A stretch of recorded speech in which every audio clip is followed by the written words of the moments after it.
Hi guys, welcome to my second part.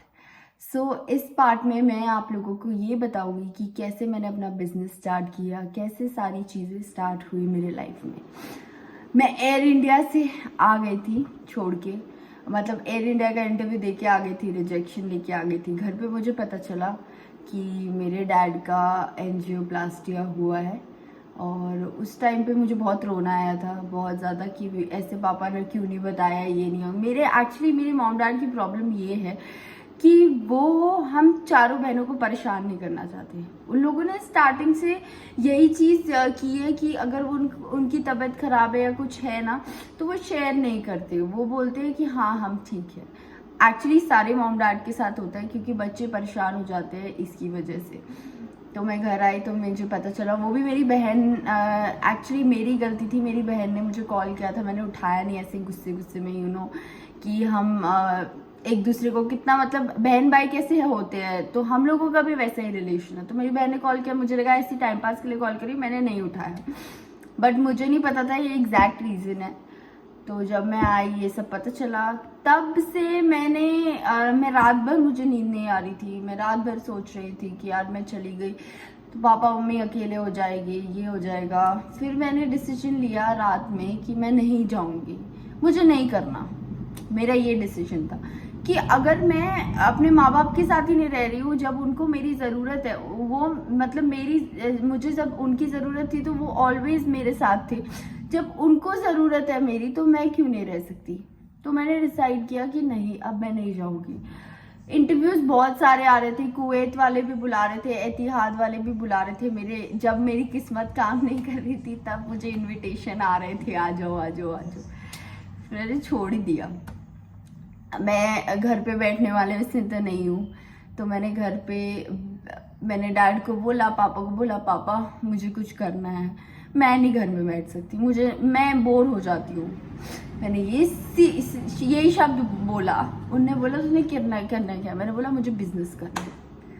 अब मुझे experience नहीं, कुछ नहीं। उन्होंने मुझे टाइम दिया कि तू अभी तेरे को रिसर्च कर, तुझे जहाँ पे लगता है कौन सा बिजनेस करना चाहिए, मैं तेरी मदद करूँगा तुझे ओपन कराने में।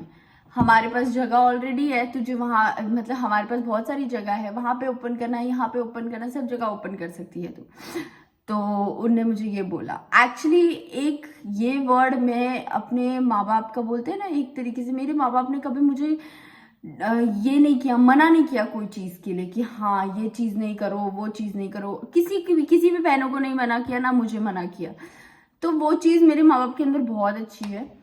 और फिर मैंने पापा को बोला, पापा ने फिर धीरे धीरे ये सब चीज़ें, हम लोगों ने रिसर्च करना स्टार्ट किया। धीरे धीरे काम चलना स्टार्ट हुआ, काम हुआ। बहुत सारी सिचुएशंस आई जहाँ पे हमें बहुत लोगों ने लूटा, जहाँ पे हमारे साथ बहुत ये हुआ कि बहुत पैसे लिए और वो पैसे उतने के थे नहीं। तो वो एक्सपीरियंस भी किया, क्योंकि फर्स्ट टाइम घुस रहे थे ये सब चीज़ों में। हाउएवर मेरे डैड भी बिजनेस में, बट वो कुछ और बिजनेस करते हैं, मैं कुछ और करती हूँ। तो फिर बहुत लॉस आए कि स्टाफ भी लॉस में गया। हमारा स्टाफ लोग इतना पैसा लेते थे और काम निकाल के नहीं देते थे। फिर बहुत सी चीज़ें, बीच में ऐसा टाइम हो गया था स्टार्टिंग के 3 मंथ्स कि आई वॉज सो डिमोटिवेटेड। मैं घर गई हूँ, मैं इतना रोई हूँ, मैं पापा के सामने रोने लग गई कि पापा कैसे होगा। मैंने ये बोला पापा को, पापा मैं नहीं कर सकती, मुझे नहीं लगता, मैंने पैसा बर्बाद कर दिया अपना, और मेरे पास 1 रुपया नहीं था तब। मैंने पापा को ये बोला। पापा ने बोला तू हार क्यों मान रही है? हार मान जाएगी तो कुछ नहीं कर सकती अपनी ज़िंदगी में। तेरे साथ हम खड़े हैं ना, जब लॉस में जा रहा हम हैं ना तेरे साथ। उन्होंने ये बोला। मगर तभी भी मैं बैकअप में रखती थी कि हाँ, मैंने इनकम रखा था कि हाँ मैं इतना इनकम, मैं कभी स्टाफ को भूखा नहीं रखूँगी कि हाँ अगर मेरे पास इतना आ रहा है तो मैं स्टाफ का पहले सैलरी दूंगी, बाद में कुछ और खरीदूंगी सैलून के लिए। ये मैंने स्टार्टिंग से मैनेज किया। फिर ऐसी चीज़ें आई, इतने लॉस हुए। फिर मैं एक दिन दिल्ली गई हुई थी, दिल्ली भी काम से गई हुई थी। तो दिल्ली में वहाँ पे मतलब बहुत लोग वहाँ पे मानते हैं, गुरुजी करके है, उनको बहुत मानते हैं। तो मुझे मेरी फ्रेंड ने बताया था कि उधर जाओ, तो वहाँ पे मैं गई। मैंने कुछ नहीं बोला। मुझे ऐसा लगता है कि मेरे जो अंदर की बात है उनने समझ ली कि हाँ इसे ये परेशानी है।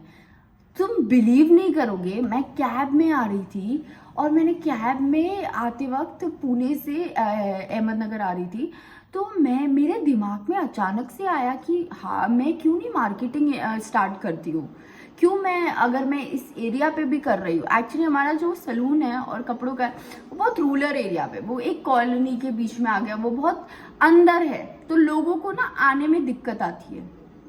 तो उस वजह से भी हमारा मेन क्राइसिस जा रहा था कि लोकेशन बहुत बुरी है। मगर मेरा ये था यार ऐसे तो नहीं हो सकता, चलना होगा तो देख लोकेशन से नहीं चलता, किस्मत से चलता है और मेहनत से चलता है। मैंने ये रखा था। फिर मेरे दिमाग में पता नहीं भगवान ने समझा, गुरुजी ने समझा कि हाँ इसको ये दिक्कत है और ये पहली बार आई है, इसने ये परेशानी झेल रही है, इसको ये दिन उनने मुझे दिमाग दिया कि हाँ वीडियोस वगैरह का, मतलब अचानक से वीडियोस वगैरह का दिमाग आया। बोलते ना जब आप कहीं से आते हो और फिर अचानक से वो चीज़ आती, तो वो मुझे अचानक से आया। और फिर मैंने चीज़ें करना स्टार्ट किया, वीडियोस एंड ऑल सब कुछ करना स्टार्ट किया। अभी भी करती हूँ, ऐसा नहीं कि नहीं करती हूँ, क्योंकि मेन चीज़ अब मैं मेरा रिसर्च ये है कि जितना आप मार्केटिंग में फोकस करोगे, लोकेशन वगैरह कुछ मैटर नहीं करती। जब आप अच्छी चीज़ सर्व कर रहे हो टू द कस्टमर, जब आप कोई अच्छी चीज़ दे रहे हो अपने कस्टमर्स को, वो चाहे एक कॉलोनी में भी हो, वो चाहे एक सिटी में भी हो, वो चाहे एक शहर में भी हो, वो कहीं पे भी वो चल जाएगी। जरूरी नहीं है कि लोकेशन मैटर नहीं कर। हाँ थोड़ा बहुत चीजें लोकेशन जैसे कपड़ों की मैंने मैटर कर दी, बट अब मैंने कपड़ों का भी ऑनलाइन कर दिया। वो तो कपड़ों का तो मैंने बाद में स्टार्ट किया था, वो भी मैंने अपने मॉम डैड के नाम पे किया है कि उनके पास कुछ होना चाहिए। ये चीज़ है कि उनने मेरे लिए इतना किया है तो मैं क्यों नहीं कर सकती। उसके बाद ये सब चीज़ें हुई, बीच में अप डाउन है, तो ऐसे आए कि मैं बहुत ज़्यादा डिमोटिवेट हो जाती थी। अभी भी ऐसा होता है कि हाँ कस्टमर नहीं आता तो मुझे स्ट्रेस लेवल बढ़ जाता है, फिर आ जाता है कस्टमर, क्योंकि टाइम हो गया अभी। मुझे पता है कि चीज़ें अच्छी जा रही है अभी भी और अच्छी जाएगी। तो मैंने ये सब चीज़ों से ये सीखा है गाइस कि अगर आप कोई चीज़ की शिद्दत रखो ना, बोलते ना वो ओम शांति ओम में बोला है कि अगर किसी चीज़ की शिद्दत रखी है और उसको पाना है तुमने, तो बहुत मतलब आ जाएगी वो ऑटोमेटिकली। तो मुझे ऐसा लगता है जब आप हार्ड वर्क करते हो, जब आप मेहनत कर रहे हो, जब आप अपना 101% दे रहे हो, तो वो चीज़ होएगी। मैं एक लड़की होकर मैंने बहुत कुछ सैक्रिफाइसेस किए हैं, ऐसा नहीं है कि नहीं किया है। मैंने सैक्रिफाइस किया है, बिजनेस खोलने में सैक्रिफाइस किया है, लॉसेस भी देखे हैं, प्रॉफिट भी देखा है, स्टाफ के टैंट्रम्स देखे हैं, उनकी भी परेशानियां समझी हैं, मगर मैंने हार नहीं माना। अगर आप कोई भी बिजनेस खोलना चाहती है, अगर आप ये सोचो कि 1 साल में आप पॉपुलर हो जाओगे और 1 साल में सीढ़ी ऊपर चढ़ लोगे, ये गलत फहमी है, ये अपने दिमाग से निकाल दो। अगर आप मेहनत करोगे, अगर आप न्यू आइडियाज लेके आओगे, तो वो 99% चलेगा, 1% आपकी मेहनत है। अगर आप मेहनत नहीं करेंगे तो आपको कुछ नहीं मिलेगा। तो अगर आपको कोई भी चीज़ों की परेशानी है, लाइक बिजनेस, कैब इंटरव्यू, तो मुझे कांटेक्ट करिए। और अगर आपको कुछ भी मेरी तरह बनना है, मतलब मैं इतनी बड़ी तो हूँ नहीं आप लोगों के सामने, बट स्टिल मैंने अपना एक्सपीरियंस शेयर किया। अगर आपको चाहिए कि मैं और वीडियोस बनाऊं ऐसी, तो जल्दी से हमें कांटेक्ट करें, जल्दी से हमें सब्सक्राइब करें, जल्दी से हमारे सारे वीडियोस को लाइक करें। Thank you so much, bye bye.